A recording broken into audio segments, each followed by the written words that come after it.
Dobrý den, v tomto videu vám ukážu, jak jednoduše se dá nainstalovat redakční systém WordPress na hosting u firmy Vedos. Nejprve se přihlásím do administrace Vedosu, klient.vedos.com, zadám své uživatelské jméno a heslo, já už to mám předpřipravené. Vyberu webhosting, na který chci instalovat WordPress. Já si vyberu webhosting osobnibusiness.cz. V levém menu najdu instalátor aplikací. Vyberu aplikaci WordPress a zde můžu nastavit, kam chci, aby se mi WordPress nainstaloval. Vy si to necháte většinou prázdné a nainstaluje se vám to na vaši doménu. Já chci, aby se mi WordPress nainstaloval na subdoménu fotobanky.osobnibusiness.cz a tak do toho políčka subdoména napíšu fotobanky. Zmáčknu tlačítko vytvořit instalaci. Stránky se budou jmenovat fotobanky. Popis stránek, například jak vydělávat prodejem obrázků. Chci, aby se mi nainstaloval WordPress v češtině. Zadám jméno správce, tak to bude admin.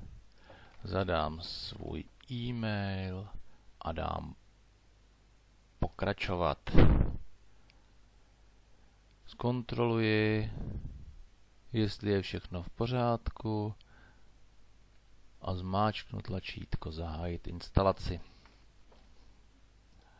WordPress se nainstaluje a během několika vteřin mi přijde e-mail, mi přijdou dva e-maily. Jeden bude o zřízení databáze, ten mě až tak nezajímá, a ve druhém bude heslo pro administraci.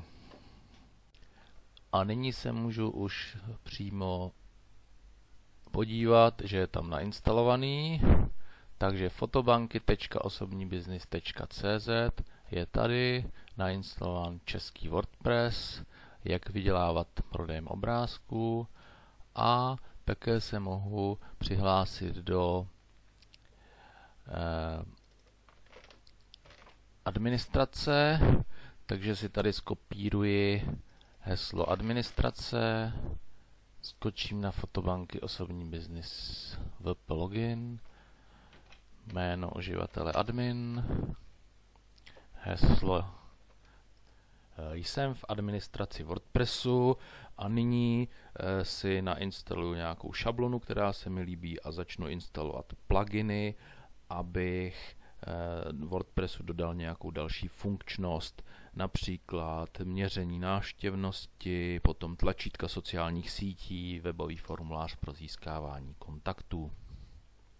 Pokud vás zajímá, jaké pluginy si nainstalovat na vaše stránky tak, aby měly hlavu a patu a aby vám vydělávali peníze, tak vám doporučuji kurz Otakara Líbala.